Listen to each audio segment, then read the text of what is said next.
Ladies and gentlemen, welcome to another episode.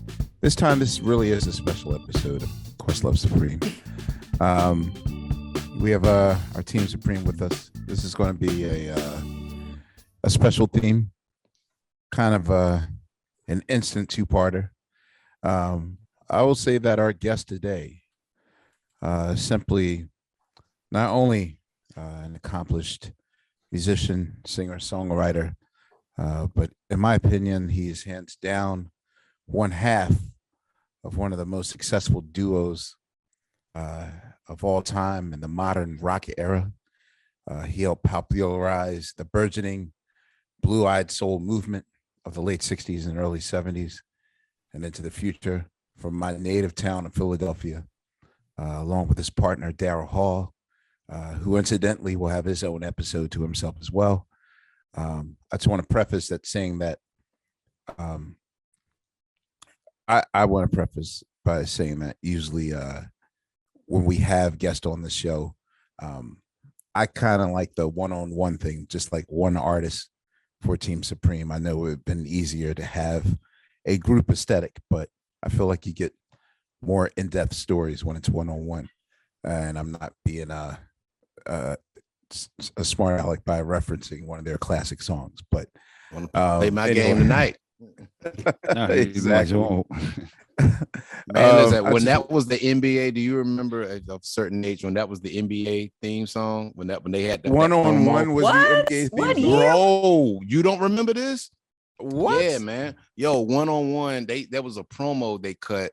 And it would be like, I remember you see Bird and Magic, like, playing in this motion, and it was one-on-one. They cut it to one-on-one. That shit was amazing. They used it for the All-Star game. They used it for the All-Star game. The things you learn on Questlove Supreme, ladies and gentlemen. You heard. There you go. Well, right. What can I say, y'all? This is one of the most well-loved institutions in modern music. And it goes without saying that inducting these gentlemen in the Rock and Roll Hall of Fame in 2014 was without no doubt a career highlight for me. And with 18 studio records, 11 live records, and 29 top 40 singles, 6 of them going to number one, you can't get more legendary than the one and only John Oates. Yes, on Questlove Supreme. Yes, indeed. Yes. Thank you for having me, everybody. And I do want to thank you for that fantastic introduction at the Rock and Roll Hall of Fame. I appreciate that. Oh man, that was my pleasure. My pleasure. Man, I just want to say this is the first time, I swear to God, this is the first time I've ever heard you speak. Right. I swear to God, bro. When I was a kid, you know what I'm saying? When I was a kid, like growing up and just seeing all your videos, dude, it was legit. He was Teller. I was but like, now he can't even see you, so it's weird. Yeah, I know. I'm eating right now since we go on the video. I don't want to just be eating in front of. Oops.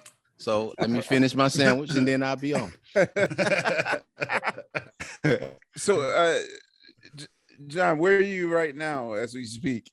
I'm in Nashville. Okay, and this is your home? Well, Nashville? Yeah, we still have a place out in Colorado where we lived for about 25 years in the 90s and into the 2000s. But yeah, we've been here now for about almost 15 years, and yeah, it's a great place to make music. I see. When were your Philly days over? Oh man, that was a long time ago. I think Daryl and I both moved to New York together in 1972. And that's when we got our Atlantic Records contract. And we made our first album in New York at Atlantic Records. Mm-hmm. Was the one Todd produced? No. This is Arif Mardin. Oh, wow. Okay. Arif produced our first two albums, an album called Hall Oates, which hardly anybody knows about, and then the album Abandoned Luncheonette, which is kind of the one that I think most people think is our first album. It was actually our second. But Arif Mardin produced both those, and we couldn't have been in better hands. One of the greatest producers of all time. He was. He surrounded us with the greatest musicians in New York City, and it was an amazing experience. So, having you on the show is special for me, at least, because even though we had Todd on the show, I feel like I'm gonna get way better mid to late 60s Philadelphia music community stories that otherwise my dad wouldn't have been able to tell me about, or a lot of cats in that I've always wanted to know these stories about. The music scene in Philly, especially right before Gamble and Huff started their empire. I've always been curious about that sort of thing. Were you born in Philadelphia? No, I was actually born in New York City. My family's from New York, but when my father's job was relocated to Pennsylvania outside of Philadelphia in going to date myself, but hey, you all know I'm old, so it don't matter. 1954, 53 or 54. And so we moved, we moved our family, the rest of our extended family stayed in the New York area. But so essentially, even though I was born in New York, I was such a little kid. I grew up in Pennsylvania and in the Philadelphia area. Okay. And what part of Philly were you in, or Pennsylvania? Well, it was a little town called North Wales, which was near Lansdale. Lansdale, okay. Yeah, it was about 20 miles north of Philadelphia. Okay, cool. Do you know what your first musical memory was? I sure do. I absolutely do. Right after we moved to Pennsylvania, there was a place not too far away called Willow Grove Amusement Park. Okay. And now it was an air base as well. But anyway, at the time it was an amusement park, and my folks took me there, and Bill Haley and the Comets were playing in the band shell. And I don't know if you remember, but Bill Haley was from Camden. Of course, I remember. And so I was probably 4 maybe. And of course, I had this musical sensibility at the time, even though I was a little kid. And I remember running down to the stage, and it was a band shell. So the stage was only maybe 2 feet high. Mm-hmm. And I remember being this little kid, and I ran right down to the band shell. And I remember the bass player, the upright bass player, at one point in the show, he rode his bass like a horse. And I thought that was the most amazing things I'd ever seen. And that actually the first live music I ever heard was Rock Around the Clock and Bill Haley and the Comets. Really? So they were just performing at the... They were performing at the amusement park, yeah. I was going to say, I think, I believe that I too saw a latter day Bill Haley perform at... Then we had something called the Steel Pier. Oh yeah, I played at the Steel Pier. Yeah, the Steel Pier in Atlantic City. It was Atlantic City, right, or Wildwood? Yep, no, it was in Atlantic City. And when I was a really little kid, around 5 or 6, I sang at something called Tony Grant's Stars of Tomorrow, which was a kiddie talent show at the Steel Pier. Was that sort of like closer to? Were you? Am I dating myself? I mentioned the word Al Alberts. Were you? Do you remember the Al Albert showcase at all? Yeah, it was around that time, and there was a guy, and it was actually before Dick Clark took over Bandstand, and it was what was his name? There was a different host before Dick Clark, but it was during that period of time. It was the mid 50s, and okay. So you were there for like the doo-wop era of Philadelphia. Yeah, doo-wop and Jerry Blavat and all that stuff. Jerry Blavat was a big hero of mine. Yeah. Oh, snap. The radio show that he used to do from I think it was from Trenton, where he'd play all B-sides. He'd play all these like obscure cuts. Yeah. And man, I heard, songs like Bila by the Versatones and Guided Missiles. And these songs that were just unbelievable. And your father, man, Lee Andrews and the Hearts, man.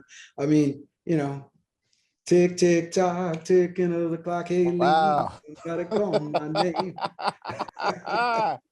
That's so dope. So okay, during that period, I'm assuming that you're a teenager. Like, for you, like, when did you know? What was your moment of? Or your calling of knowing that you were going to be a musician? Like, how old were you? And was guitar always your weapon of choice? I was, I guess I had musical talent when I was a little kid. I would sing these little songs. In fact, I have a recording of me singing a little children's nursery song that was done at Coney Island in one of those record booths, where you go into the booth and you put some money in and you'd sing and the little record would come out. I still have that record. I did that when I was like 4 or 5 years old. And then I started playing guitar at 7. I originally started on accordion because the only music teacher in this little town where we lived was an accordion teacher, but I hated it. And then I started playing guitar at about 7 or 8, and that was it. You play accordion? No. I mean, if you were to pick it up now, would you be able I could fumble around on it, but what happened was, seriously, my mom said, you should take some music lessons. Well, the only teacher was an accordion teacher. And, he was doing all that Pennsylvania, polka stuff and all that kind of stuff, like and so, I mean, I hated it. I remember it used to sit in the closet, and then I think I took 2 or 3 lessons, and finally on the 3rd lesson, the teacher went, "He's not practicing." I said, "I hate this. I'm not doing it." And I said, "I want to get a guitar." So I got a guitar and I started there. Okay. Cool. How old were you when you got your guitar? About 7. Okay. Do you remember the first album that you yourself purchased? I didn't purchase an album at the first. I purchased singles. It was always singles. Okay. Well, yeah, your first record singles. that you got. Oh man. Let's see. Shirley and Lee. What was it? Well, it was the Everly Brothers, Shirley and Lee, and it's probably an Elvis song too, I'm sure, and a Chuck Berry song. I see. Probably Johnny Be Good or something like that. Okay, so as you were a teenager, what was the, I guess for a lot of us could say that, I grew up in the era of the Philadelphia sound just being developed, in the early 70s. But of course, I know that a lot of those cats, like not only Gamble and Huff, but Bunny Siegler and all those guys were just local Philadelphia musicians. Yep. So could you talk just about that environment, atmosphere, sort of in the mid 60s to the early 70s? Like, what was happening in Philadelphia musically? Well, during when I was a teenager, living right outside of Philly, I would take the train down on the Reading Railroad into Center City and buy clothes and go to the record museum on Chestnut Street, buy records. And what I'd always do on Saturday night was I'd go to the Uptown. And I went to the Uptown Theater almost every Saturday night. And who would be there? Oh, I saw the greatest of the greats. So give me a typical come on. weekend. I mean, well, all right. I saw Sam and Dave. I saw, I saw the Temptations. I saw Stevie Wonder do Fingertips when he was like 12, when he first came out. Right. I actually saw him play that song. And I remember he'd jump on the drum kit and his little kid. I mean, man, there were so many great, Smokey Robinson and the Miracles, the Four Tops, all the great Motown, but, Barbara Mason, the Delphonics, Stylistics. The Delphonics were first. The Stylistics came a little later. Right. But I mean, I was taken with a lot of the great. I remember this one group from Memphis that I loved, the Mad Lads. The Mad Lads, and I mean, it just went on and on and on. It was, to me, it was. I learned how a show is supposed to go. What got people off? What got people to scream and yell and clap. And it was just an amazing experience. What were so, again, I'm a Philadelphian, so I've not heard any shows about the Uptown. What would be the typical format of a show? Like, for instance, if James Brown is coming to Philadelphia, would he normally play at the Uptown? Or was he at the time? Yeah, he would. The Uptown Theater. Well, it was part of the Chitlin circuit. It was the Apollo, the Howard the Howard Theater in DC, the Uptown in Philly. I mean, that was the circuit. So, like, what would the format be? Like, would you go there at 12 in the afternoon and stay there all day, or No, like? no, they were evening shows. They were evening shows, and they would have a house band. They always had a house band, and part of the house band later became a lot of the cats who played with Gamble and Huff became the studio guys for Gamble and Huff. Mhm. But in fact, Kenny Gamble might have even been playing piano in the house band. Daryl will tell you a little bit more about that too, because he worked with Kenny and Leon on his first record. But I worked with Bobby Martin. Bobby Martin arranged the Yeah. first single that I did, and I didn't even know who he was. We were looking. It was basically my high school band, and we wanted to make a record. We went down to North Broad Street to a place called Virtue Studios. Frank Virtue, who had a song called Guitar Boogie Shuffle. That was his claim to fame. It was an instrumental. Oh, okay. He had a small studio on North Broad Street, and we recorded this track. And Frank Virtue, who was the owner and the engineer, he said, "Man, you guys need some work." He said, "I'm going to introduce you to somebody." He gave me Bobby Martin's number, and we went down and paid him a visit. And he was working out of a small office just south of City Hall on Broad Street. And he arranged it and he gave us a little professional, spit and polish, and made it sound good. So we were, both Daryl and I were kind of involved with the core of the Gamble and Huff people before they became kind of Gamble and Huff. Okay. What was your group situation before Hall and Oates, or was Daryl your? Well, I had a band called the Masters, and Daryl had a group called the Temptones.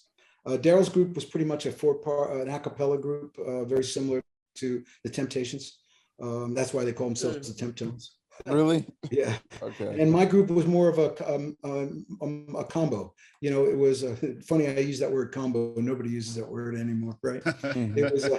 It was guitar, bass, drums. We had a trumpet and a trombone and a saxophone. I got my sister to sing background. So we were like a self-contained, rhythm section and vocals. And we did all, we did what bands did in those days. We played the hits, we played the songs that we heard on the radio, and leaning a lot on the stuff that came out of Stax and Volt too. I did a lot of that, and I did a lot of Curtis Mayfield as well. Okay. So for you though, as a teenager, did you instantly know that you wanted to be in the music business, or were you just rolling with the wind and see what would happen? I don't think I had a choice. I'm not bragging when I say this, but I've never had a job. So the only thing I've ever done is play music. The closest thing I've had to having a job was teaching guitar lessons when I was in college.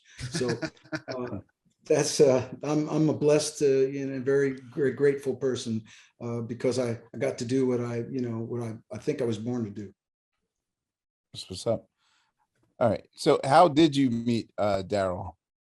Well, it's an unusual story. The Temptones had recorded on Jimmy Bishop's label. Jimmy Bishop, you might know, was the top DJ on WDAS. Yes, their family is legendary in Philly. Oh yeah. And so Daryl was assigned to, and I think it was Arctic Records. He'll give you all the details on that on his side of things. And this group I had, as I said, is called the Masters, and we made this track with Bobby Martin and went down to the Record Museum on Chestnut Street and literally walked there with an acetate and said, "Hey, we made a record." And the guy said, "Let me hear it." Put it on the turntable. Said, "What are you going to do?" I said, "Well, we want to put it out." He said, "Sign here." And threw a piece of paper in front of me, and of course I was, I'd sign anything. Shit. In fact, I think that was I think I did that way too many times in my career, but that's another story. You don't have enough time for that. I was going to say, I got to ask you about the 70s years. But we did get, so my song was getting played on HAT and DAS. Daryl's song was getting played. So we were both aware of each other, but I didn't know him.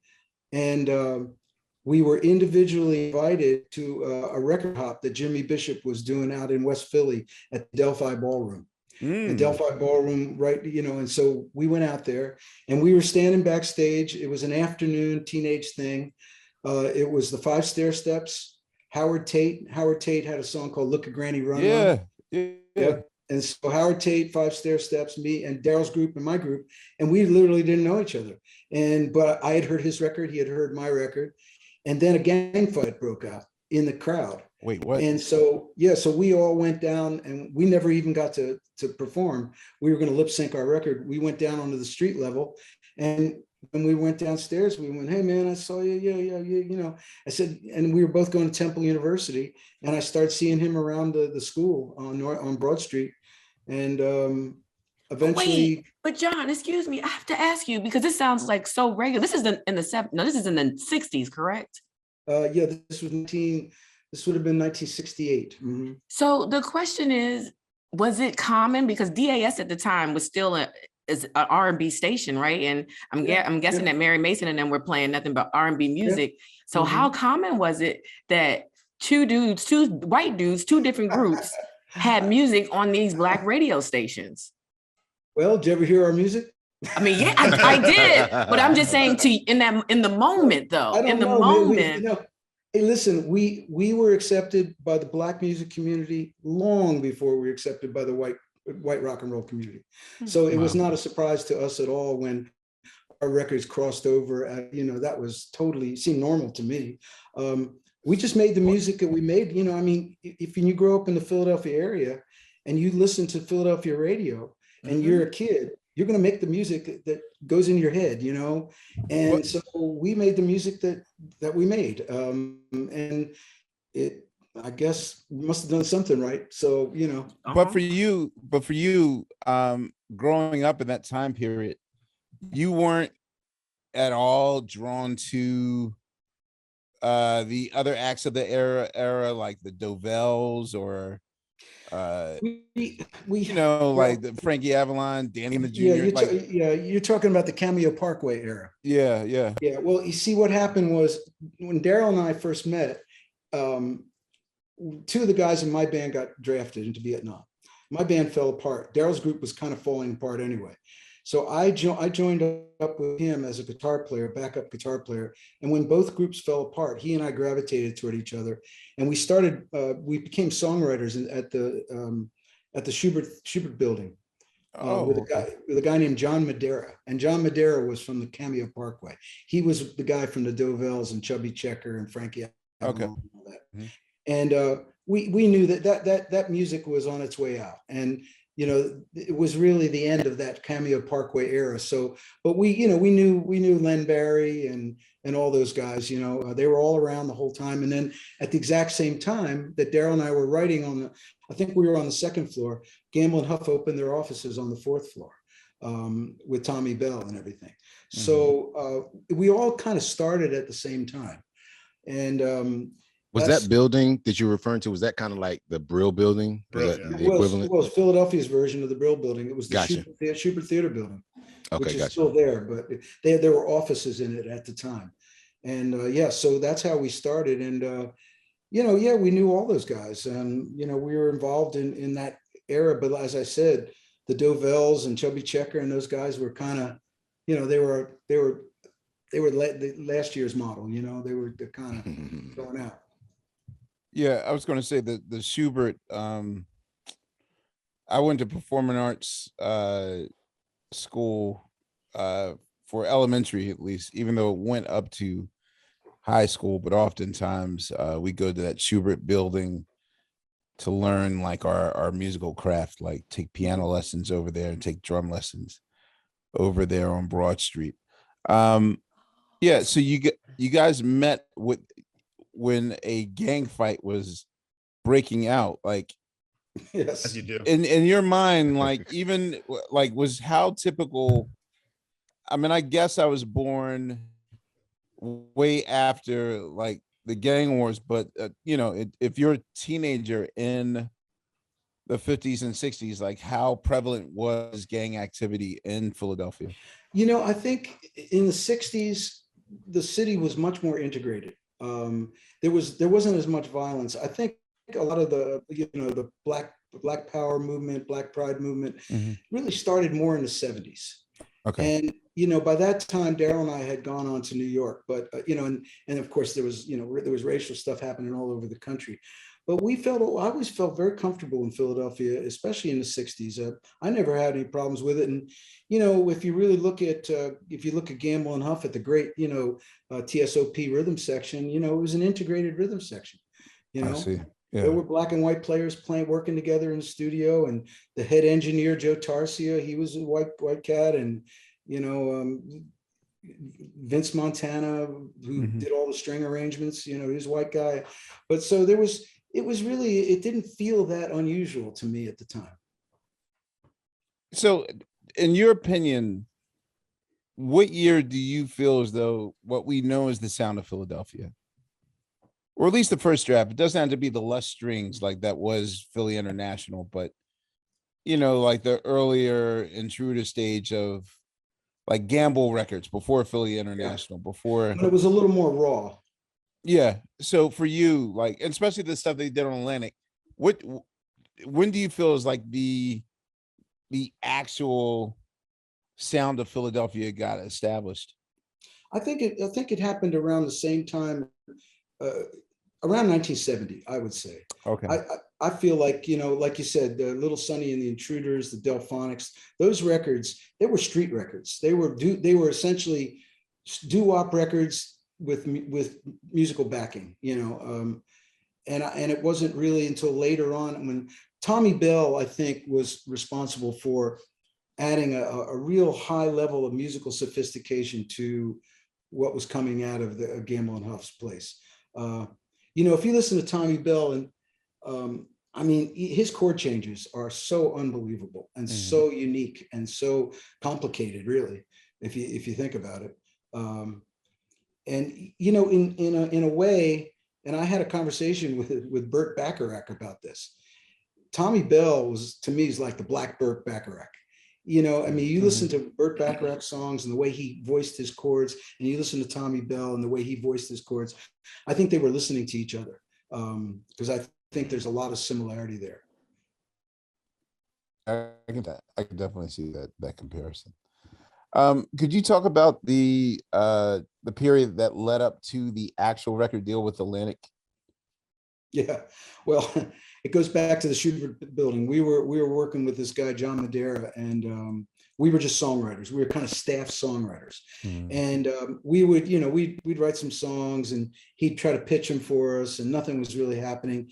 And he had done a deal with Chapel Music in New York City. I guess he sold his catalog, and when he sold his catalog, we kind of came along with the deal because we were like his new writers, and so he was kind of bragging on us as the new writers that he was bringing along with the sale of his publishing catalog. So we went to New York City and we auditioned for Chapel Music, basically.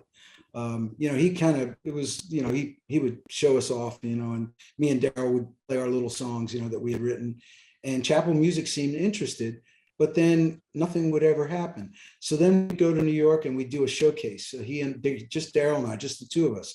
He'd play piano, I'd play guitar, and it was like a kind of a little bit kind of a folky R&B duo kind of thing. And everybody always loved what we did, but we never got any traction. We'd go back to Philly and we'd find out that, and the thing he'd always say to us is, yeah, they like you, but they passed.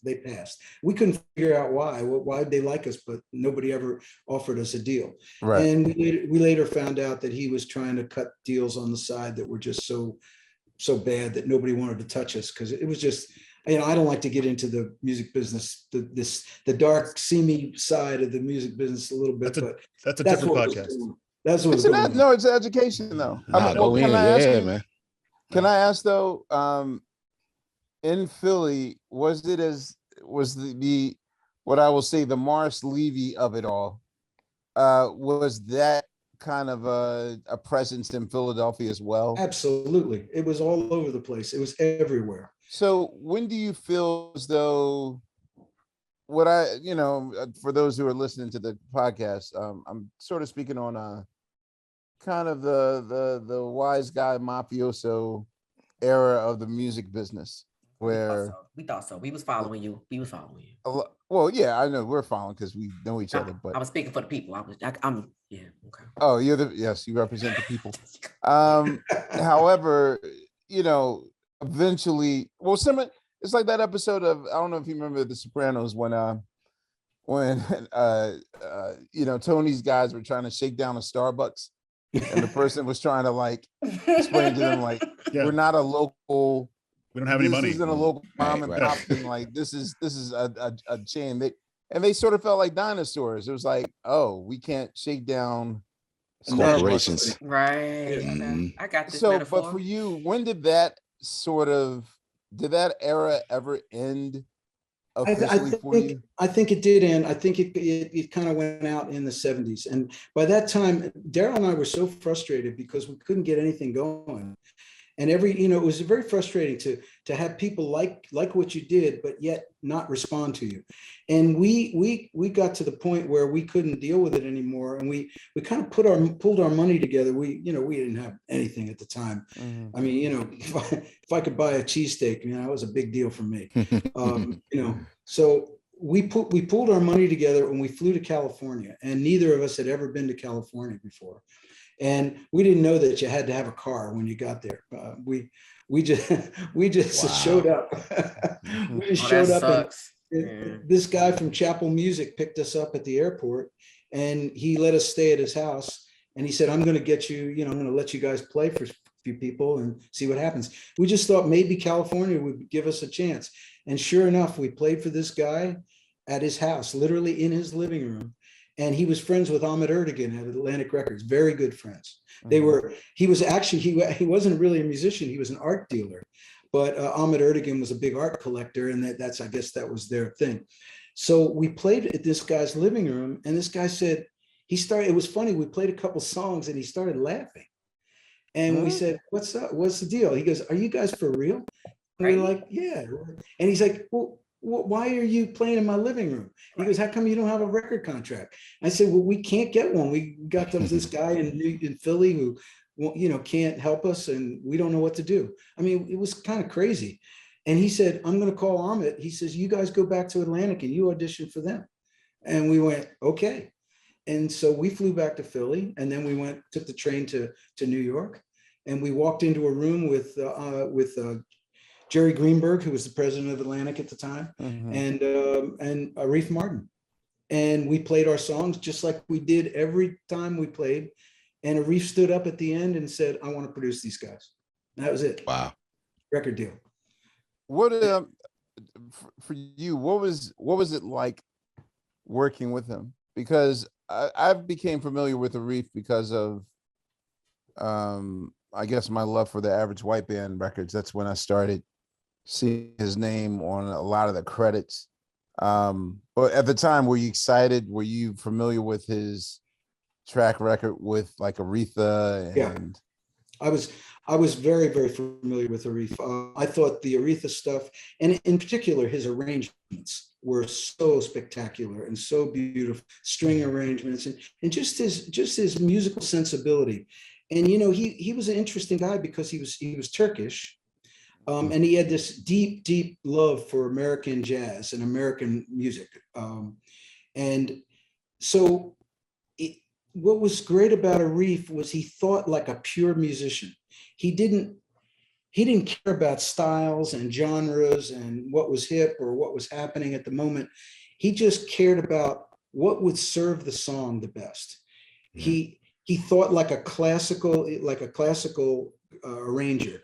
He, if it needed an oboe and a viola, he would do an oboe and a viola. There was no kind of thing where, "Hey, well, so-and-so is doing this. This is the sound that's on the radio, so let's do something like that." It had nothing to do with that. And I learned so much. In fact, I think every recording session I've ever done since that time, I pretty much tried to conduct the way he did. He just put the best people possible in the room, the best players that he thought was appropriate for the music in the room, and he just guided them and let them do what they did, but he just kind of guided them. He never asserted himself and made it seem like he was running the show. He was always there, and he was always made sure that he got exactly what he wanted, but he never was out there telling, oh, you do this and you do this. And you know. So it was really an education to be with him and to see what he, when we were doing the second album with him, he was producing The Divine Miss M with Bette Midler. So we'd leave the studio and Bette Midler would come in, and then he was doing the John Prine album. The first John Prine album, which was an unbelievable album. So he was doing singer-songwriters. He was doing R&B. He did Solomon Burke. Man. He did Hubert Laws, the jazz flautist. Yeah, flautist, yeah. So, I mean, he was all over the map because he was so good as a musician. He didn't care what it was. It was just music to him, pure music. So and I think that's what I learned from him. So, okay. So back then, which, I know that the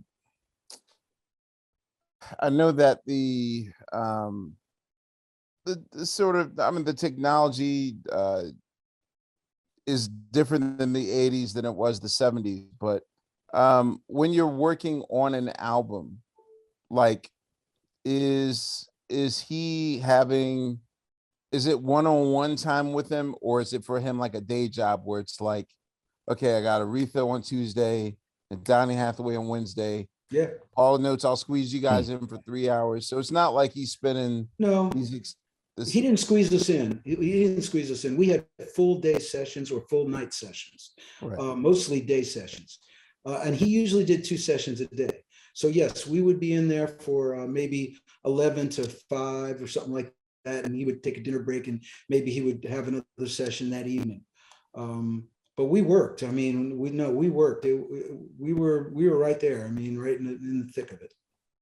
And it didn't feel like cut and paste to you, like in terms of, can I spend more time with him to figure out a song idea? We felt that he cared as much for us as he did for any of the other artists he was working with. And he put us. We didn't have a band at the time. It was just Daryl and I. So our rhythm section for that second album was Bernard Purdy, Gordon Edwards, Richard T, Hugh McCracken, Dave Spinoza, Gordon Edwards. Yeah, these are the kind of players we were with. And so for the first time, Daryl and I got to play with these, we had Joe Farrell. The saxophone solo on She's Gone is Joe Farrell. Yeah. Oh, wow. That's crazy. So we had jazz musicians and R&B musicians and classical musicians. And, it was just an amazing thing to be. He would hear our songs and then he would think, I know who's right for this. And he would make the call. We didn't even know who we'd be walking into that day. But we knew that whoever we walked into that day was going to be just right for the music we were making. Okay. I have a question about Abandoned Luncheonette. Yeah. Specifically, She's Gone. Yep. Yeah. Okay. So I've gone through this story a lot of times in the pandemic, where it's something about keys modulating that scare the living bejesus out of me.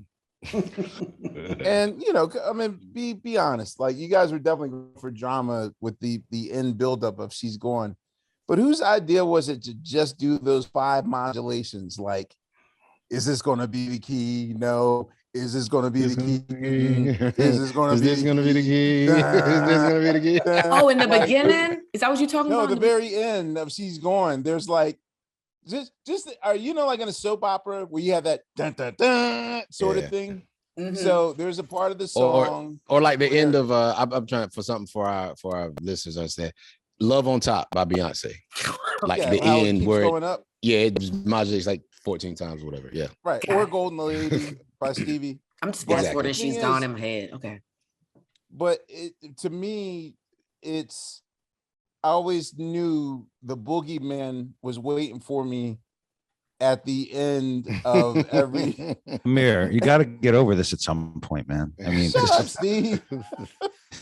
Grown ass man. Come on. I'll tell you what. I believe that was Arif's idea to do that, and it was look, it's kind of a cheap shot to modulate to kind of. I'm gonna make this song more exciting because I'm gonna modulate up a half step. Oh my God. I'm gonna take it up. But I'll tell you what, Daryl and I modulated 4 times in that song. We never modulated again the rest of our career. So that's all I got to say about that. Okay, but there's also what's even stranger about that song is one of the very first musical videos I've ever seen was She's Gone. One of the strangest things. I believe, where did I see She's Gone? I think Jerry Blabbett had I know where you saw it. You saw it on Philadelphia TV on a dance show, on a teenage show. Dancing on air. I did. Oh, we got a story. I got a story for you on that one. So the thing is that I remember I was 5 years old. I believe that you guys actually did have a devil. Either a woman was a devil. So whatever the lyrics were, I pay the devil to replace her. I just remember you guys sitting on you guys were sitting on a couch, and I just remember a devil was running around in this video. Which the thing is that, you know, for our listeners that don't know, music videos was a promotion tool. So in case you couldn't go overseas and tour, they could at least have something to play on those Top of the Pop shows or Shindig or any of those shows that you weren't able to get to, you know, if you weren't big enough to fly to Europe. So you would make performance videos, but soon afterwards, they started putting some concepts in there, like Frank Zappa do some concept videos. So I definitely remember this being a concept video. But for you guys, did you, because you used music videos to your advantage, did you feel at the time like this was advantageous to the song in your career? Well, you have to remember, this was over 10 years before MTV. Yes. Yeah. What happened, and I'll tell you what happened. She's Gone began to get some popularity. It was on the charts. They wanted us to lip sync our song at a show in New Jersey, at the Steel Pier. It was called Ed Hurst's Summertime at the Pier. It was a teenage dance show, right? I believe it was like Saturday afternoon. Saturday afternoon, right? Yes. So Daryl and I were thinking about it, and we said, wait a minute. I said, we can't go down to the Steel Pier and lip sync She's Gone while a bunch of kids try to dance to it. It's too weird. We said to them, can we just come to the studio and we'll record the song, you know, videotape the song, and then you can show that. They didn't know what we were going to do, though. So let's just remember it was 1972. Yes. So whatever we were doing at the time, there was, let's put it this way, there was some mind-altering substance involved. There you go. Okay. So we decided that we were going to do this weird thing where we brought literally the furniture from our apartment, and my sister, who was a student at Temple University, she was going to direct it. The girl who walks by in the video is Sarah, Daryl's girlfriend from Sarah Smile. Sarah Smile. Right. Okay. And the devil was some kid from Long Island who was our road manager. When we rented him a devil suit, I rented a penguin suit with flippers, and Daryl was wearing a bathrobe. So I would encourage anyone out there who has not seen this video to go on YouTube. Oh my God, I'm about to look it up. Like, watch it. I couldn't remember before Man Eater. Okay. Oh, wow. It never once hit. That's so weird. Like, I have a list of childhood memories that not once did I think, like, yo, I totally forgot to see, was it ever on YouTube? It is on YouTube. It's absolutely, this. you can watch it.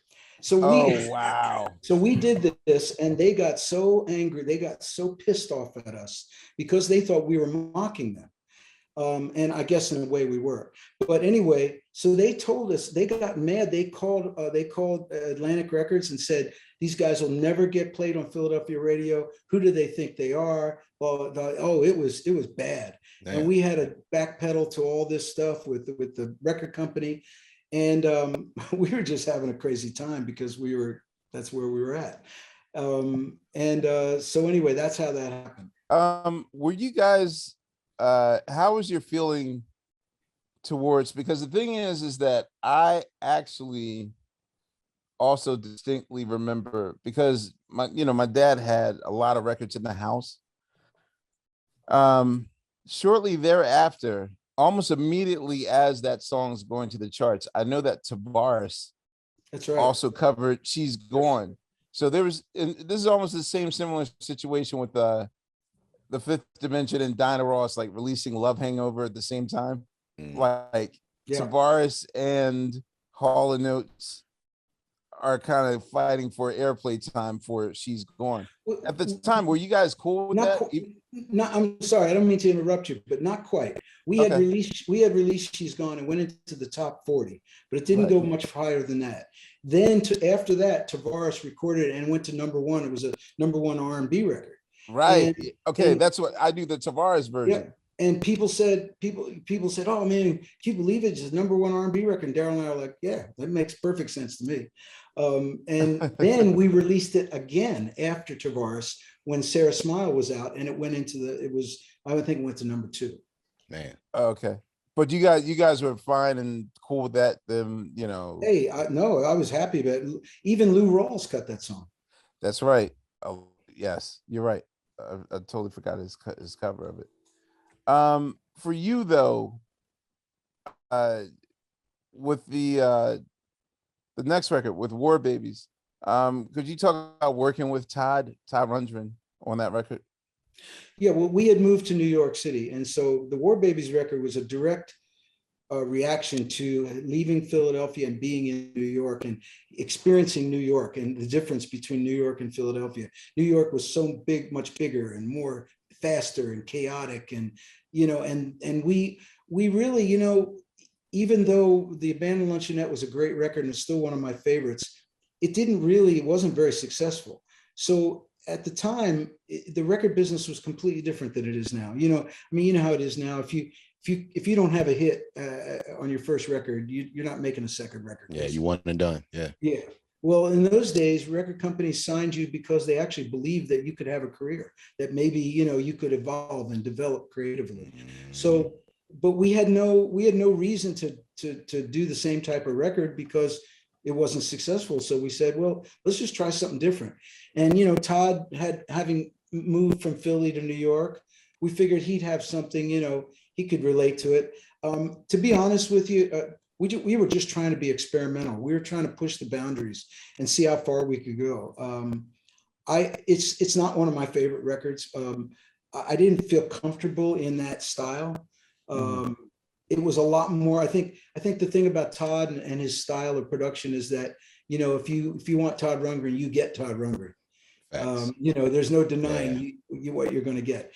And so for me personally, not one of my favorites. But I think what it did was it gave us this ability to be more kind of in that experimental rock genre. And then going forward, we combined the Philly R&B, the folky stuff that we were doing, and that War Babies thing all together. And that's what enabled us to find a sound of our own. So for your the next record, I mentioned this at the Rock and Roll Hall of Fame. The Hall Oates record.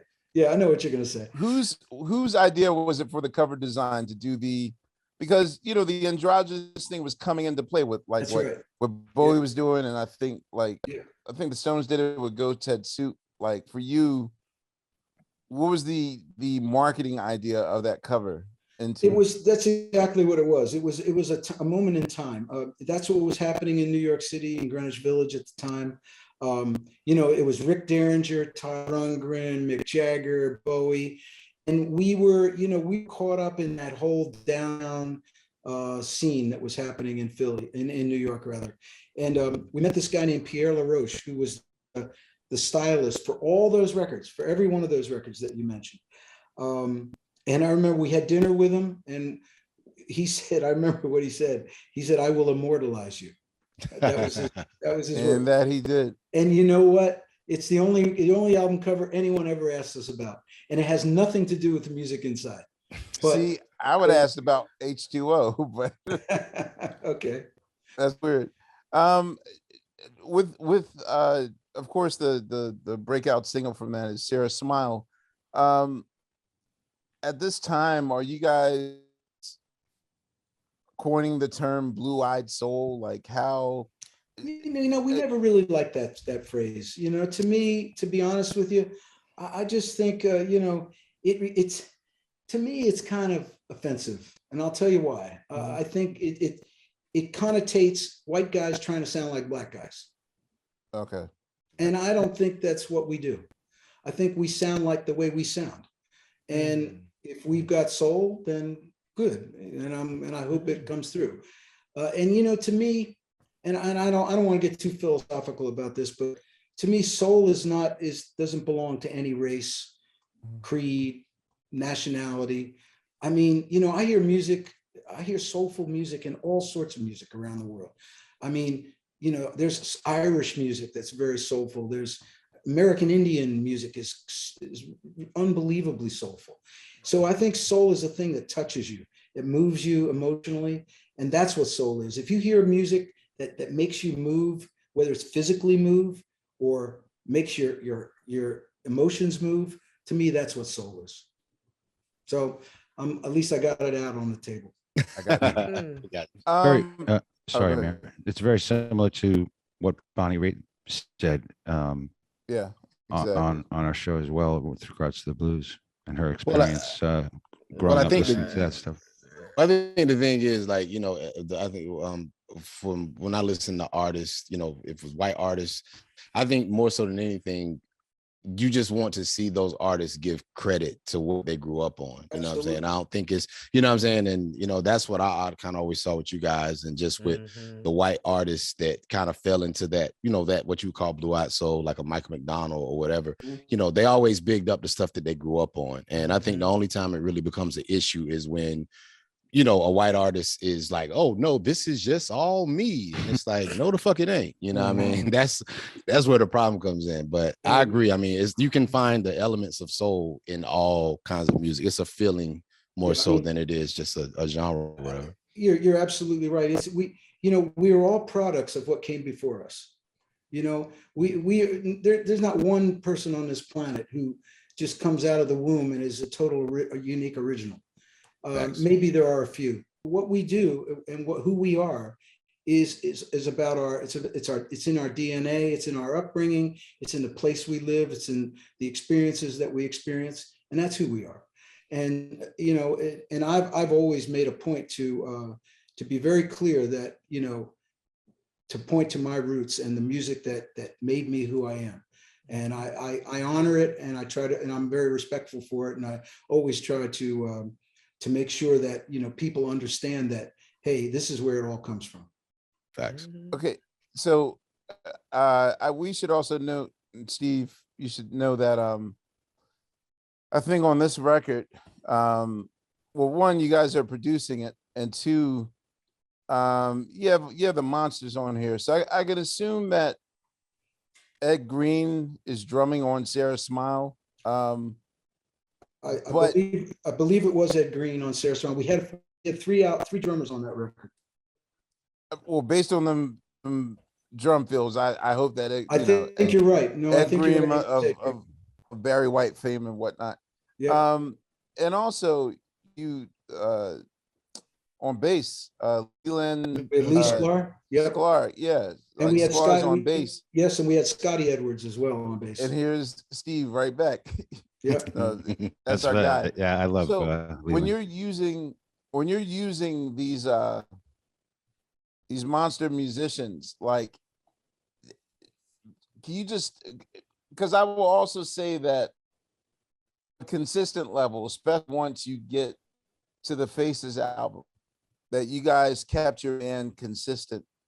I know that musicians were quote unquote dime a dozen in the 70s and whatnot, but is it just a matter of whoever's available, or is there a particular musician that you're looking for to give you a particular sound? Like, how do you grab the musician that you want, and how do you know who's the best guy to use? Well, I think musicians through their reputation, obviously, but the Silver album, that one with Sarah Smile on it, that was the first album that we made in California. We made that in LA. And we made that in LA for a reason. We had a guy named Christopher Bond, who was actually from Philadelphia, who was in our band very briefly. And he went to LA to try to make his mark as a session player and a producer. And after the Todd Rundgren album, when that didn't connect, and we realized that wasn't the right direction either, he said, "You guys should come to LA." He goes, "I've got great musicians. I got the best studios. Come out here and we should make the record out here." And so we took a leap of faith. We just said, "Hey man, why not?"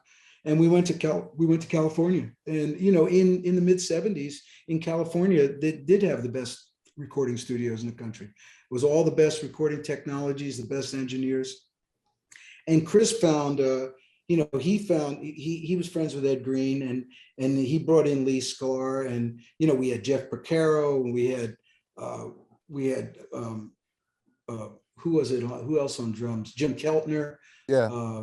We had all sorts of amazing musicians, and they were all available because we were in LA. So it was definitely a new experience to be in LA and record with those guys, and we got great results. And we made 3 albums in LA. So was there truth to the rumor that you guys were initially going to do something for the Rocky soundtrack because of the Philly connection at one point for the first movie? Yeah, there was a song called Grounds for Separation. Grounds for Separation was on that album. And Sylvester Stallone, he used that song as temp music in the movie when they were editing. Okay. And you know how it is with a film. If you start using temp music, you kind of get married to it. Get married to it. Facts. Demo-itis, right? Demo-itis. That's the movie game. So for the bigger than both of us records that has Rich Girl on it. Yeah. Can I ask, was your label ever did they ever ask you guys to slightly change the lyric to get on the radio? I'm only asking this, and I hate bringing up this story. When you're young and you live with strict parents, it's not like it comes with a manual on words that you're allowed to say and not allowed to say. It's just that it's a curse word if you get hit and you said the word and didn't know it was a curse word. So of course I'm reading the song lyrics and I kept singing, "It's a bitch girl," and I smacked. What? Oh wow. Why would you even? Okay. Let's think about that. Let's think about that in the context of the music that's out there today. No, dude, I'm not blaming y'all for it. No, I'm not. I'm laughing about it because Right. It seems so silly to me. It's like crazy. And so what happened with that? It was okay. Here's how messed up the music business is. Okay. It was okay for the album cut, but the single, we had to change it for the single. So they made Daryl go in the studio and sing "Britch." He had to put an R in the word. It's a bridge girl. As in If britches? you listen to the single, it's "Britch." You can barely tell, but it's there. And so just by doing that was okay. What's it was a bridge? So stupid. The whole thing was so stupid. I guess an ass, britches. So wait, the Are you intention was familiar bitch? with- I'm confused. Wait, the intention was bitch? Yeah, the lyric was bitch, but you couldn't say that. You couldn't say it on the radio in those All days. my life. I did not all my life. All my life. What do you think it was? She's a rich girl. Yeah, but Yeah. then he goes back and says, "It's a Yeah. bitch girl." He does do that. You know what? Okay. Yeah. All right. I'm not the only Wait, one having this moment. That's all. John, are you familiar with the speaking of Atlantic Records? Are you familiar with the Felipe Wynn one of a kind love affair story? No, I'm not familiar with the story, but he is one of my favorite singers of all time. Mhm. Yeah, no, he's definitely out there. He did a rogue move. I always wanted to know how did he get kicked out the group? And this, they can get him kicked out the group, but this sort of put the group on high alert that he could be rogue. So the next time you listen to One of a Kind Love Affair, towards the end, I had gotten a 45 of this maybe back in 1997, and I saw that it said edited version, and at first, no, it said uncensored version, Oh. censored version. And in my mind, I'm like, wait, this is the Spinners, not NWA. Like, what could be censored on the Spinners thing? And I happened to ask somebody who used to work at Atlantic, and they told me the story that basically Felipe, in the very last rounds of ad-libs, one of a kind, love affair is, he says, you know, you want to love her. You just gotta fuck her. Yeah. And yeah, he got away with it. I think they got away with it for like 11 weeks. And then suddenly the FCC started, you know, like someone caught it on the radio, and then like, I used to love catching that kind of shit. and he didn't deny it at all. So And I like him even more now. Yeah, exactly. The rogue one. Right. So could you talk about, in your opinion, because you guys won't basically have kind of hit your stride, at least with the hits, until 4 years later. So that period in between, like with the No Goodbyes record, with Beauty on Backstreet and the Lifetime record, like, oh, and also the I think Ecstatic. For those 5 records, what was generally happening with you guys in terms of where you wanted to go? And I can tell you exactly what's happening. So we went out to LA to do that Silver album, and it was successful with Sarah Smile. Right. And then they re-released She's Gone, that was successful. Then Rich Girl came on the next one, that was successful. Steve was holding up all of his album covers, by the way. Yeah, so we were on a roll, and we were playing bigger arenas and things like that. Then came the Beauty on a Backstreet album, and what happened was, and I can tell this story because, you know, God bless him, Chris Bond had passed away a few years ago. Okay. He was a brilliant musician and producer, but he was a very, very damaged individual. And as we got more successful, he began to lose it, and he began to overindulge in substance abuse. So when we went out to do the 3rd album, which ended up being Beauty on a Backstreet, he was very, very erratic. In fact, we had to cancel sessions because he passed out. It was cracked his head on the control, you know, on the console, and he had to be taken to the hospital. It was a bad scene. Damn. And so he barely made it through that album. And that album to me is the darkest thing we've ever done, and I don't really care for it. And I never listened to that record ever.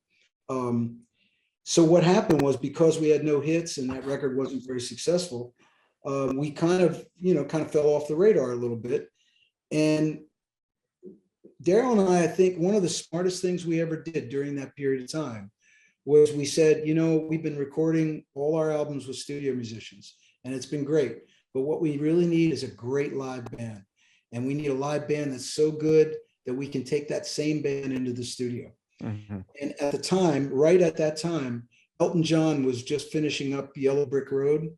And we made friends with the Elton John band, which was Caleb Quay, Kenny Passarelli, and Roger Pope.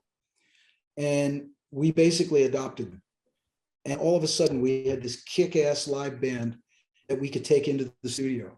And we did this album called Along the Red Ledge. Right. And we had a lot of guests on that album.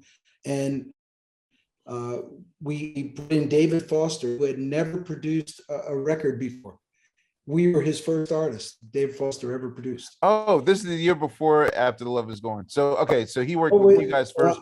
And I got to tell you about After the Love Is Gone too, because when we were getting ready to do the album with David Foster, he said, I got a song for you guys. Oh, boy. Oh, yeah. Oh, come on. And he said, here, check he had written it with Jay Graydon. Jay Graydon, yeah. And they did airplay. Me and Daryl were sitting in his living room, and he played it on the piano. And he can't sing for shit, but he's an amazing piano player. And he was singing, and he was doing After the Love Is Gone. And we're like, yeah. Yo, y'all would have tore that up. I know. The background vocals, dude. Fonte, think about what that would have. I mean, if you think about it now, you can hear us do it. Oh, totally. Hear you. And so we in one of our very in our many major mistakes in our career, we Oh my turned that God. record down. What did Hey, you think wait, about what when you other heard songs have you passed the on? Earth, Wind, and I was just curious. And then you mentioned Ecstatic. We brought Mhm. David to New York to record that record because we didn't want to be in LA anymore. And he, in the middle of that record, he said, "What am I doing here? You guys are making this record yourself. You don't need me." And that was the Wow. last time we ever used an outside producer. So what was the feeling? Something happened with Voices. Because Yeah. even to me, even though I knew of Daryl Hall and John Oates, it's almost like you guys became a brand new group with the Voices record. And I wanted to know why the two album covers, but Another career misstep. really, We we were finally back in New York where we wanted to be, and we had a band that we finally achieved what we knew we needed to do. We had developed a live band that could play live and kick ass, and we could take them in the studio. But we were also producing ourselves. There was no one else except us and the engineer. And so we did it. We made the kind of record we wanted to make. And I think it was just a very inspiring time. Great musicians, great songs, and it was happening. We were glad to be out of LA, and I think we had New York had a big energy in 1980, you know, Mhm. and we got tapped into it. Speaking of your band, you know, by that point, at least that to me was like the last era of musicianship where not only did you care about the artist, but you also cared for their band too. And you guys had a really charismatic band. Yeah. Longtime fans will instantly recognize that you know, the great G.E. Smith was your guitar player long before he was SNL. yeah, the SNL musical director of like the 80s and whatnot. Yeah. Also, T-Bone Walk. Also, One of the greatest of all time. dude, do you know how crushed I was? So, Steve, do you remember they were coming on Yeah. the night show to perform, Mhm. and they had to cancel because we had booked you in 2010, and Tom had passed Yep. the morning of. Yes. But could you talk about that band, but just your whole crew by that point? Like, is 80 when you sort of solidified that band? Yeah, that's when it started. That's when that band gelled right after the Voices album. And that band here again was finally the you know, we still were in that search for that ultimate band that could play live and be in the studio. And that's when we found them. GE joined us first, and he brought in Mickey Curry on drums. Right. Mickey was a friend of his who had played in bar bands with him. And Mickey had never played in a professional band other you know, before us. When we had GE and Mickey, and it's kind of a funny story. We were looking for a bass player, and we did some auditions at SIR. I don't know if you got time for this, but I it's a funny- totally Let's do. go. Okay. 100%. We were looking. We had GE and Mickey, and we knew we needed a really great bass player. And we had done some auditions, and most of the guys were not up to it. And we had come down to two guys. And there was this one kid from Long Island. He was tall and skinny. He had a great haircut. He was a good looking guy. And then there was Tom Wolk, who had not been named T-Bone yet. He was just Tom Wolk. Right. And he was kind of he kind of wore flannel shirts and a cap, and he lived in Ossining, New York. And, Yeah. they were both really good players, right? Mhm. We didn't play with them a lot, but we kind of tested them out. So it came down to these two guys, right? So we finally had the finals. We're going to have the audition between these two bass players. Mhm. So the guy comes in, the kid from Long Island, the good looking guy comes in. He was kind of cocky. He felt like he had the gig. And, we played a couple songs and he was good, So after, and T-Bone came in. No, I'm sorry. Hold on. T-Bone came in first and he played, Right. he was amazing. And he left, and then the other kid came in and he played. And after he was done, he felt like he really was in the band. And I remember he turned around to us and he said, he actually turned around to Daryl, and we were sitting Mhm. around, and he said, "Hey, Daryl, when I'm in the band, I think I should sing Kiss on my list." Hello. And Oh, Daryl, no, I remember no. Daryl turned around and said, "Hey, John, go get the bald guy." Exactly. Oh, Get him the fuck up out of here. Yeah. you Nah, you ain't running this serious? shit over here, bro. Yep. Yeah. Daryl Wow. said, let's get the bald guy. That's awesome. And that's how we got Wow. that's how we got T-Bone, man. It was the best decision we ever made, He ever. talked himself out a gig. Wow. I love it. He didn't. Was he serious or just joking? I don't know whether he was serious or not, but if he wasn't serious, he was an asshole, so it doesn't matter. Exactly. Either way. Nah. Word. Okay, so Yeah. I also know that on Voices, the original voice, the original version of Every Time You Go Away was on that record. Yeah. Was that ever released as a single off that record, or was that just an album cut? It was the last track on the B side. And you know, back in the days when you're making vinyl records, the last track on the B side was either the art record that you couldn't fit anywhere else, Mhm. or it was like the throwaway. The record. throwaway. Exactly. Yeah, And just you the look. didn't think of it that way. If you listen to our version, it sounds like a Stone, Stax, Volt, Stam and Dave track. I mean, Okay. it's real authentic and real raw. And, you know, to give Paul Young credit, those guys heard it and they turned it into a great pop song. But if you listen to our version is, I think, is great too, but it's not a single. It's not a pop single. Longtime QLS head should also know that Pino Palladino is playing bass on the Paul Yes, Young version that's of right. That's Every right. Time You Go Away. What about the album cover thing that you brought up, Amir, for Voices? Oh The yeah, dual album covers. why were there two album covers for Voices? Because we were trying to control everything. We didn't want the record company to tell us what to do. So we made our own album covers, black and white, and we didn't know what to do. So we took a picture of Daryl and a picture of me, and we tore them in half, and we pasted it together, and we sent it to the record company, said, put this on the cover. And they didn't want to do it, but they did it because they had to. Because we made them do it. And what happened was the record got released. We were really popular in Japan at the time. Right. And we were going to do the Japanese tour, and the Japanese record company said, we hate this record album cover. And so they made their own album cover without telling us. Oh man. Seriously? So when we got to Japan, there was that album cover with me with the pink pants on. Right. Yeah. And the Japanese people, they had that picture. It was a publicity picture that they had, and they just stuck it on the album. They didn't even tell us. And we said, hey, what? So we get to Japan and we have a new album cover. And so then America re-released the album with that Japanese cover. That's crazy because I like the black and white version better. Well, it's because you have good taste. Oh well, thank you very much. Hey, so at the very top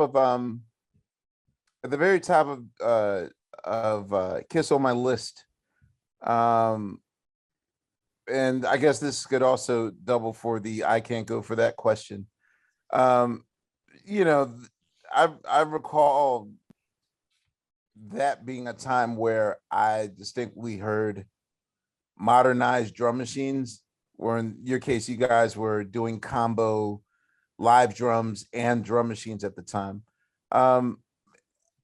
With the transition of the 80s, were you guys thinking about, you know, the burgeoning new wave movement, or the stuff that like Gary Newman was doing with drum machine technology and whatnot?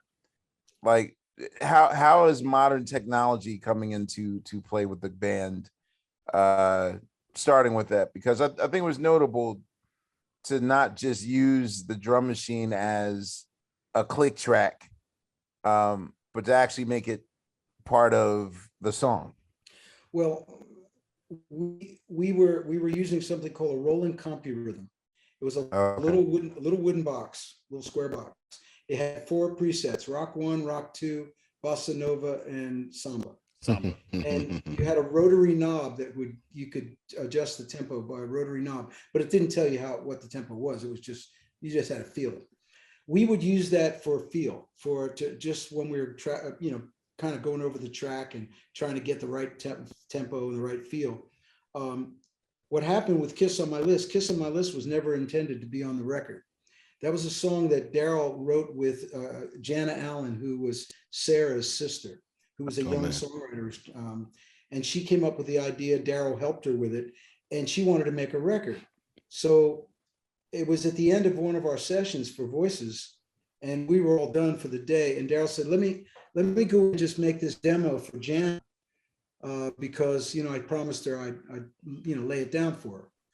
So he went in on the piano with the compy rhythm, and hit rock 1, and and he just played the song.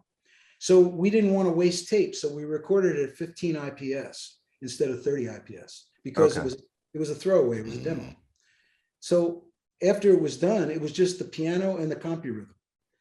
And we played it, I guess Daryl might have played it for Tommy Mottola or someone, and everybody flipped out and said, that's amazing, you guys got to cut this. So we didn't really want to recut it because it sounded really good the way it was. It was on 15 IPS. So the song has this kind of warbly thickness to it. Yes, it does. Because you're cutting at a slow speed. And all we did was add a couple instruments to it, bass, guitar, some little pads. And that's the way we put it out. So it was supposed to be a demo. And that's why we kept the compy rhythm on it just like that. I always wanted to know, I think on my 45 of Kiss on my list, I believe the B-side was Africa. Was that you guys doing sort of your Bo Diddley homage there, or? Yeah, that was my song that I wrote for my girlfriend at the time, who was a model working around the world, and she was in Africa, and I just thought it was kind of funny. My baby went to Africa. Yeah, like I don't know. It was like a Bo Diddley kind of feel. Africa was just one of those songs where I constantly had it on rotation on my 45. If you put the arm over to the right, then you could have the song repeat over and over and over again. And I just always remembered, like, the summer of 1980, like that was always I just always kept it on the B side. For the Private Eyes record, all right, I gotta cut to the chase, man. And due to the lasting power of it to this day, DJ gigs are not complete for half of America's DJs if I can't go for that. Is not played. Could you please give us the story of how that song came to be? Because it's such a the way that it's just stripped down and sounds so revolutionary that here again, it was one of those things. And Daryl's going to tell you the same story. The session was over. Everyone had gone. Me, Daryl, and the engineer were in the studio, and we were at Electric Lady. And Daryl walked out into the studio with the electric piano, and here again, the rolling compy rhythm, which always sat on his piano so we could basically work through tracks. And he had I guess he had that idea in his head, but he never said anything to me or anybody. It was just, maybe it was something that was just going around in his head. And he hit rock 1, and whatever tempo was on it, whatever that was set at, and he just started playing his left hand. He just started playing, and then he started playing, and then he said, "Man, hey John, get your guitar." And I got the guitar, and he actually suggested to me to play this line. He goes, "Play a muted, like a funk line." And I started, and all of a sudden it just like went like this, It was like, okay, this doesn't need anything. This is like it right here. It's the left hand of the keyboard, the guitar thing, and that was it. Now, on that song, the only thing that's on that song is the keyboard, the guitar, sax solo, and one synthesizer thing. Right. And then background vocals. That's the whole song.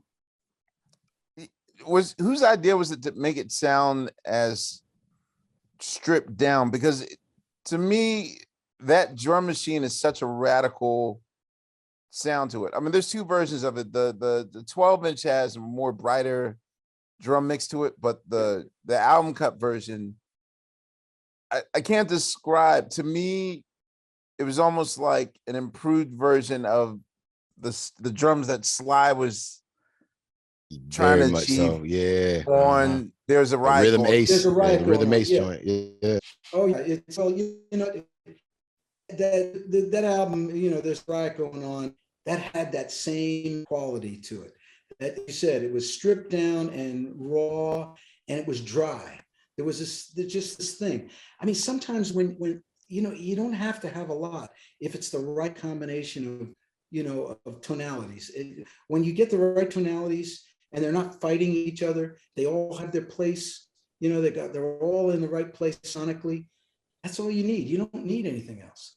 And I think we were smart enough to realize that the groove was major, and it was just that was it. That's all you needed. No one told you guys like, this group might be undercooked a little bit, like it needs something else, or Nobody told us anything because we never let anyone in the studio. Just the engineer. I have a question. Engineer and the band. Yeah. It's always We the have no record engineers. company people. It's the great engineers from Electric Lady. I don't know what's going on. It must be something in the water over there. I have a question for you, John. Was Private Eyes the first album that you did go to Electric Lady for? Because I know you went there for a few records. Yeah, I think we did Voices at the Hit Factory. Mhm. I'm pretty sure Voices was done at the Hit Factory. And then we started Private Eyes at the Hit Factory. And Daryl and I both lived in the Village. We both lived very, very close to 8th Street. And we just wanted to walk to studio. That's why we picked Electric Lady. We wanted to be able to walk. I wanted to be able to walk to the studio and walk to Balducci's. And that was Wow. the criteria for What else do you need? for me at least, my era of Electric Lady, there's this revered thing for Hendrix. Like, wow, it's the house of Hendrix. But back then, was it like that, or was it just like, hey, there's a studio on 8th Street, let's just go there and make a record? Yeah, I mean, sure. Or did it have a vibe to it? It had a vibe. There was no doubt. It had a vibe, and Eddie Kramer used to pop in and out. Wow. And you walk in there, and there was that big mural that went down the hallway. It was Still there. psychedelic mural. But the reality was it was on 8th Street, and we could walk to it. So Okay. At the time, this is kind of notable for you, at least with the Voices albums and Private Eyes. Like, it's a comeback of sorts.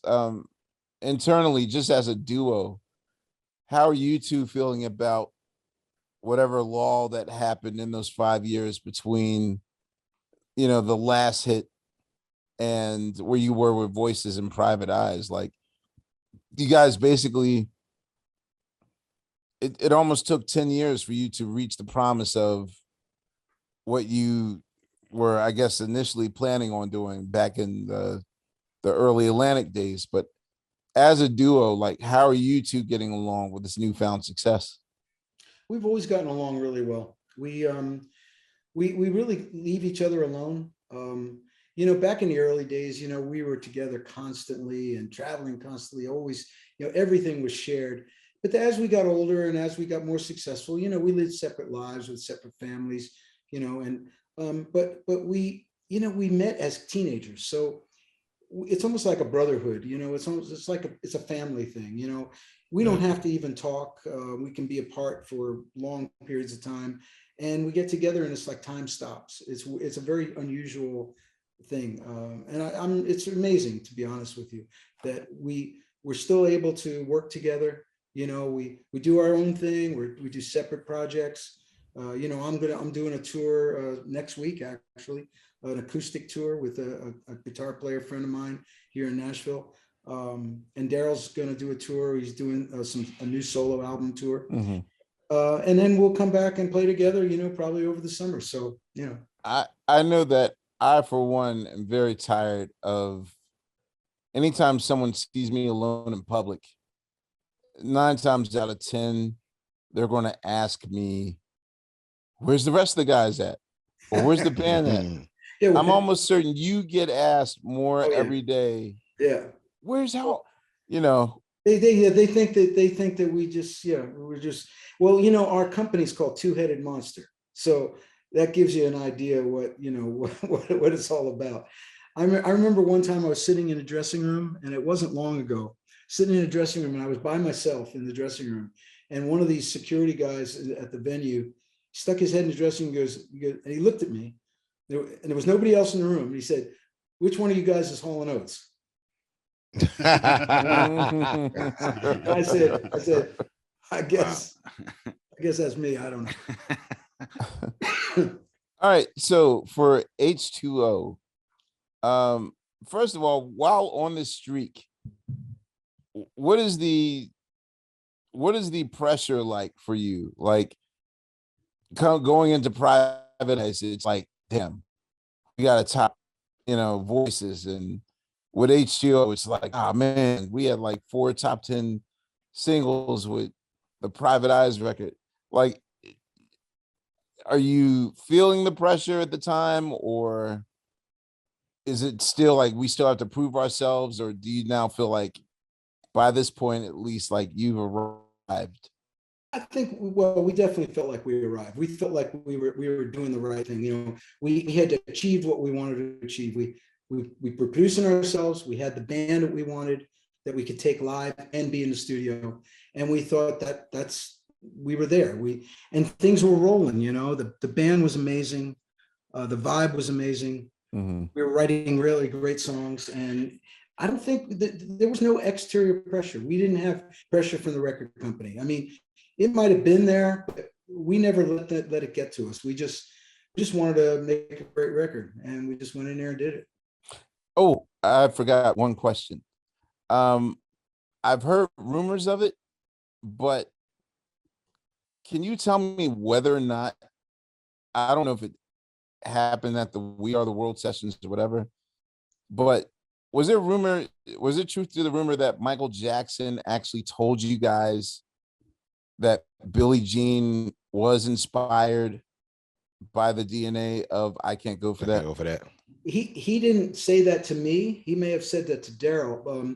He did say, he came backstage with his brothers when we were playing in California and LA, and he said, I Can't Go For That. It's my favorite song to dance to. He goes, I work out all my dance routines to that groove. So wow.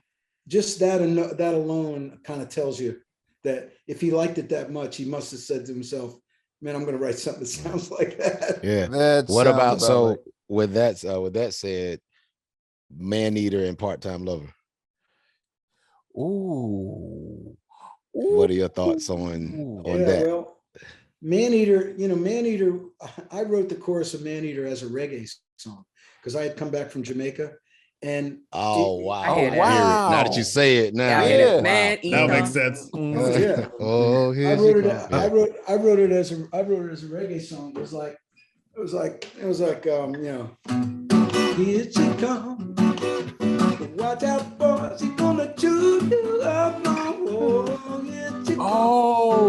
funky, John. And so I wrote it's like a Lovers Rock kind of thing. I like that. Yeah, and I played it for Daryl, and he was like, man, he goes, I love this. He goes, I don't know, man. He goes, I don't know if a reggae groove is right for Hall Oates. And I said, well, what do you got? And he went, gong, gong, gong.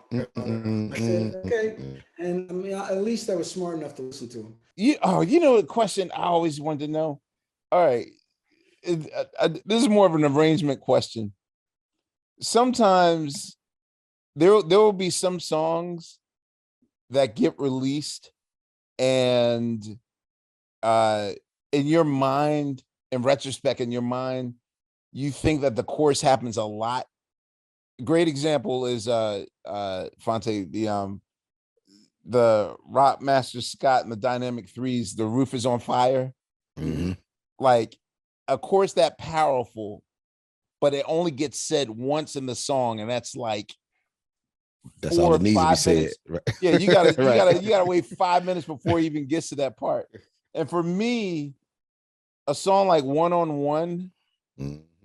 I always swore to God that the whole back and forth between you and Daryl, wanna play that good tonight, wanna play that good tonight, like that only happens once. Yet in my mind, that's a You want it. chorus that just goes Mm. on and on, which is so tricky.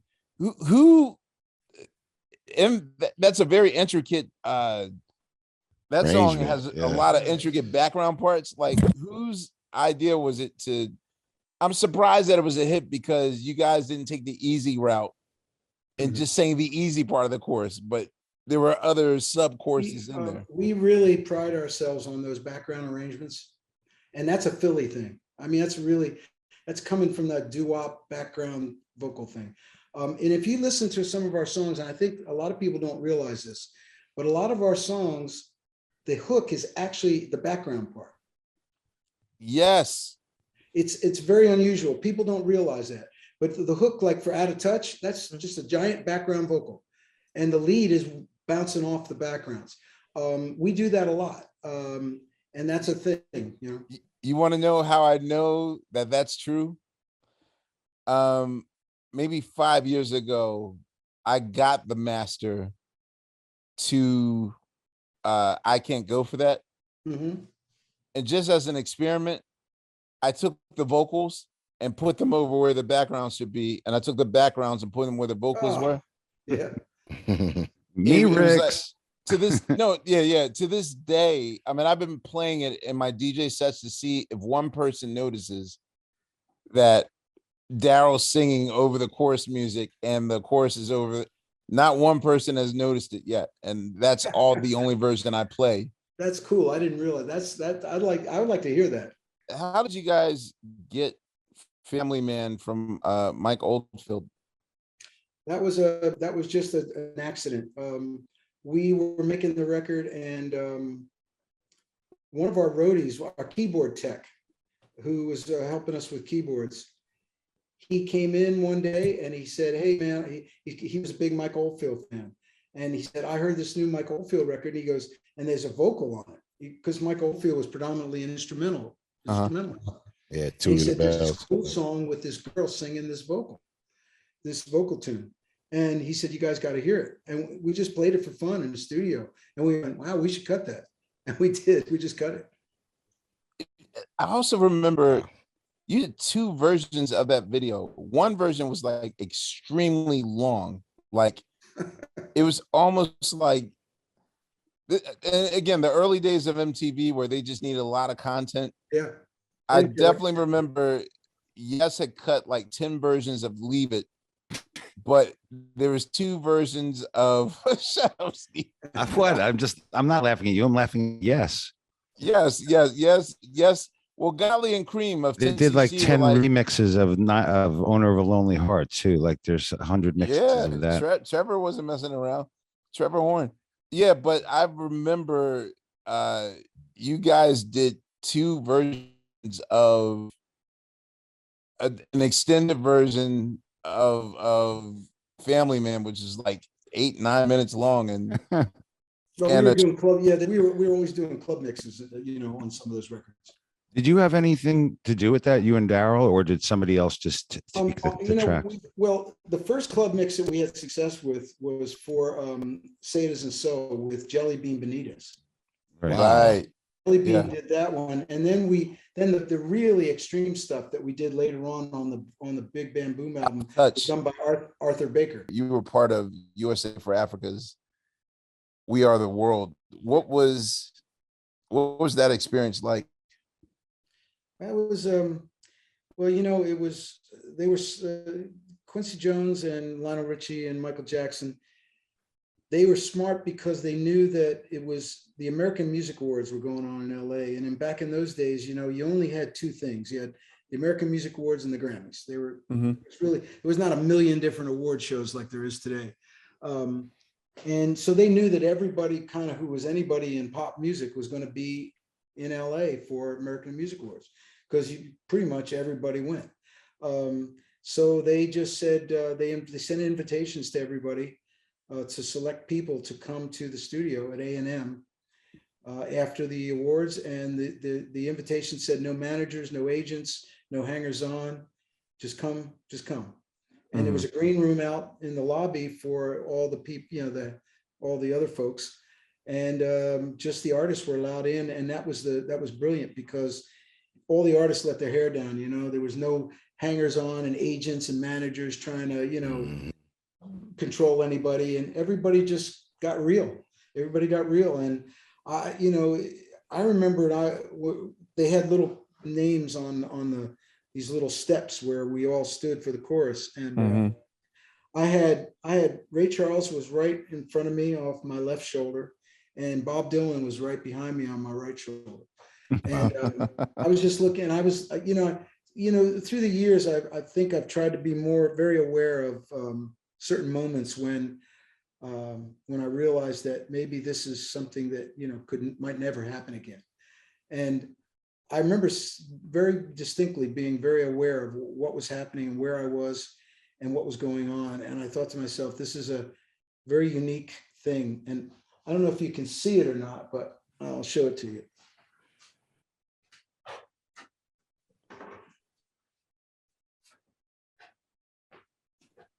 Oh, everyone signed the. I got everybody to sign it. I think this is the only copy that exists. Wow. Whoa. That's Everybody, crazy, and I mean everybody. So we're looking at the sheet music and everyone's signature from Yeah. We Are the World. That's right. That's amazing, Wow. man. And for once, I had the presence of mind to go around and get everybody to sign it. Oh yeah, everybody else. I even got Ray Charles and Stevie Wonder sign this thing. So. Wow. Look, I'm like, wait, what that look? Okay. That's what's up. So in general, how long, because you didn't do main, how long was the process for you? It was a couple hours, but you know, all we did was we just sang the chorus. We all sang the chorus in unison, and then we said, okay, everybody just throw a harmony part on. And you know, of course, you had a room full of great singers, so everybody just picked a part, sang a third of, you know, octaves, whatever it was, and then everybody broke down. And then they did all the solo stuff. So the backgrounds were done first, and then everyone went home. First, yeah. And it didn't take long. It really didn't. There was a couple little snafus, a couple little issues where, you put a bunch of A-list talent in the same room, and somebody's going to think they're going to start producing. And there was a couple little things where I won't mention any names, but Stevie. Yeah. Come on, man. No. We had Huey Lewis on the show. Did he tell you the same story? No. I don't know. I know. Told another story. Yeah. What's your story? Yeah, but you know, Stevie made some suggestions that he thought would be a good idea, and it kind of derailed the whole thing, because they were trying to get a lot done, you know, and finally, you know, Quincy Jones just came out from behind the console, you know, behind the glass, and once Quincy came out, it was like, and I remember, I think Ray Charles said something like, "Hey man," I think he said, as I recall, he said, "Hey, this is Lionel and Michael's song. Let's just do it the way they want." And that was it. Once he said that, everything kind of got back. Stevie's trying to get that published. Listen, it's all love. Imagine Stevie versus Ray. I just love it. I know they were friends, and I know it's all in fun, but it sounds hilarious. Wait, were you guys also on the Sun City record as well? Yeah, I was. I don't know. Was that recording thing the same way, or was it just like? No, that was all individual stuff. Yeah, Okay. I mean, it was a group thing, but it was small groups. I think Stephen brought different people together, and it was all done in New York in a small studio in the city. You know, you guys are basically the gold standard. Like for you, were there any regrets of that period in that rise of being at the top of your game, of having like #1 singles, #1 albums? Has there been something that you haven't achieved or wish that you could have redone or something? I think that people perhaps don't realize that when you have this mega success like that in the pop world, that the biggest thing that you lose is time. You lose time, and you lose you lose yourself, because there's so much demands on your time for obviously to make the music, to promote the music, to tour, to play live, to write new songs. It just never seemed to end, really. And I think when we got right after, we did three things that were really big. We did We Are the World. We did Live Aid in Philadelphia at Veterans Stadium, and we headlined that with Jagger and Tina Turner and Eddie Kendrick and David Ruffin. And then we had done the Apollo Theater show, Right. And we also had Eddie Kendrick and David Ruffin.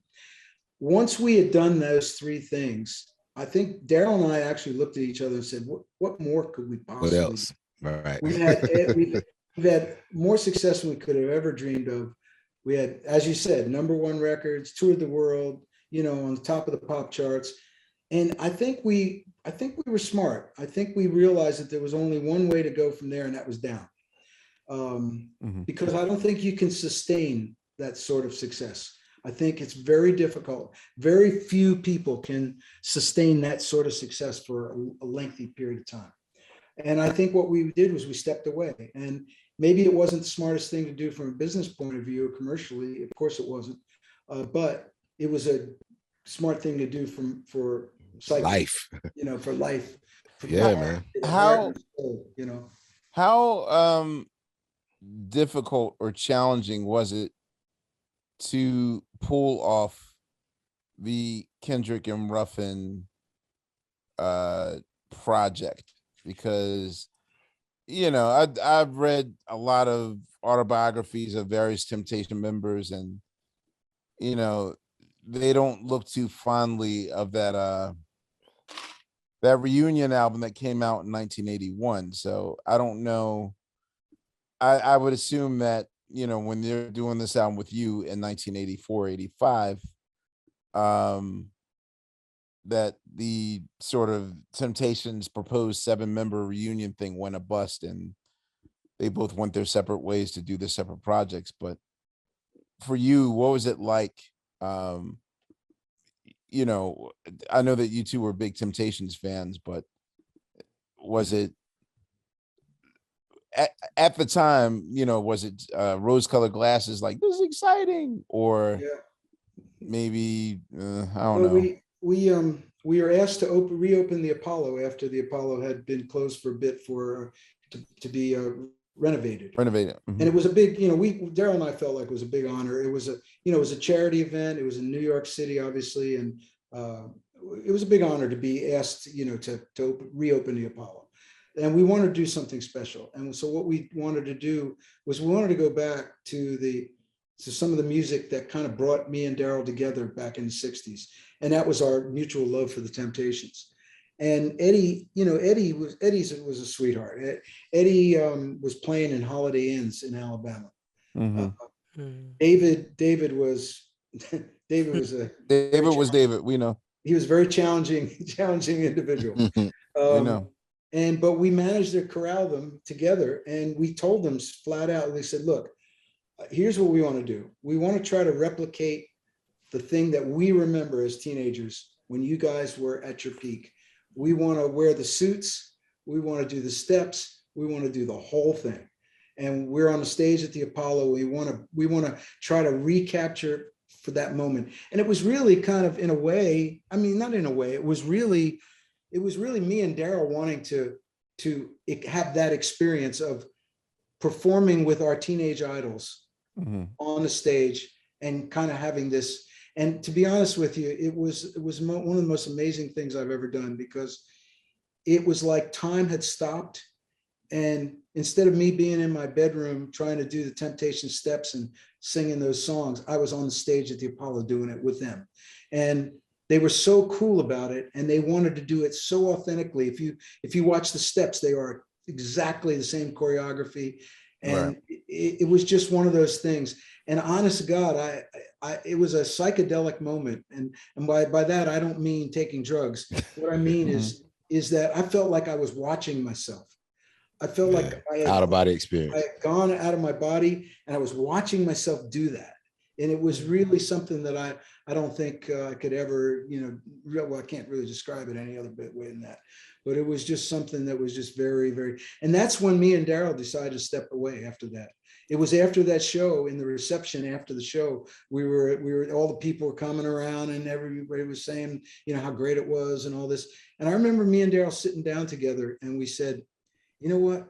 Probably a good time for us to just stop.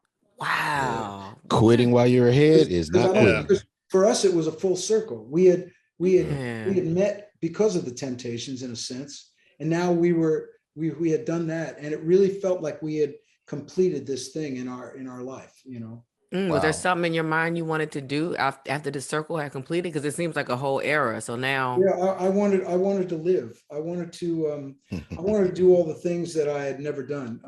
You have to remember, I was on the road from 1972 until 1986, and I never ever stopped, not one time. There was no Wow. breaks in that whole time. had you made a So- list?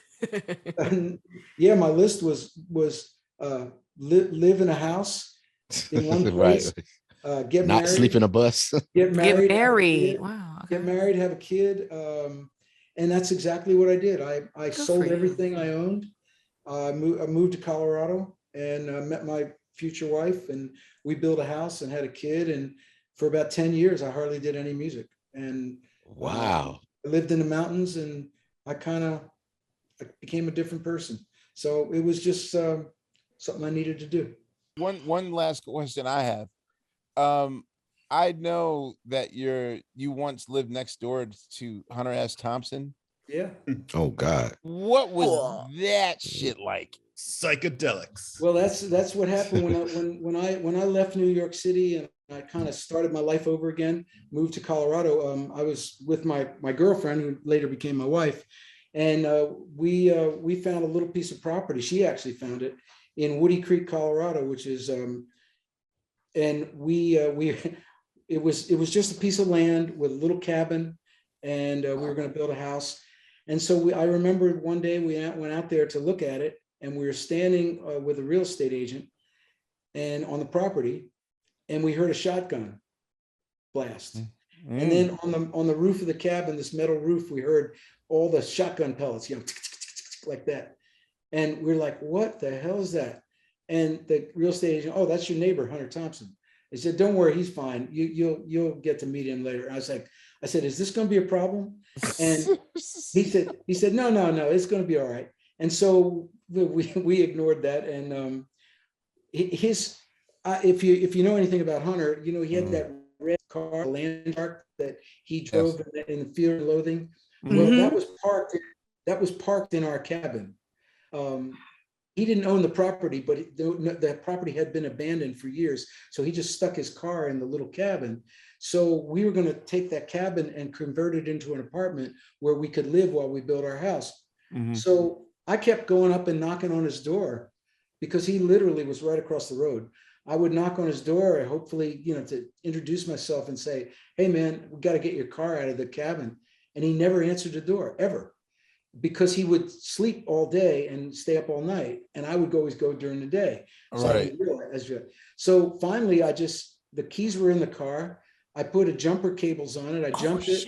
I started it. I drove it up onto his lawn. I parked it directly in front of his kitchen door, and I left it there. And I knew him for 25 years. He never said a word to me about it. He probably thought he did it. He probably thought right. he did it in the middle of the He was- night. Yes. Or it just appeared there for some reason. Wow, But, man. no, we used to go up to his house, and we used to watch Monday Night Football with him and the sheriff. And He did something normal, like watch football. he was a major sports junkie. He was a huge sports fan. Wow. That's his whole thing. And then we went to the funeral too, with Johnny Depp did, where they shot his ashes out of the cannon and all that. We were there for that. It was unbelievable. Wow. I didn't know they did that at the funeral. is crazy. Wow. Wow. I got Just who you pictures. want for a neighbor when you're trying to get away from it all, right? For real. He was actually, you know what though? He was actually a really good guy. He liked being Hunter Thompson. He liked the image. He liked the hat and the cigarette holder and the Mhm. motorcycle with the glass of gin. but he was a Southern gentleman. He was from Kentucky. And if he liked you, and it broke all that down, he was really cool, and he was really bad. smart. We thank you for. I've Well, let me enjoyed just- it. I've enjoyed it. It's been a really good interview.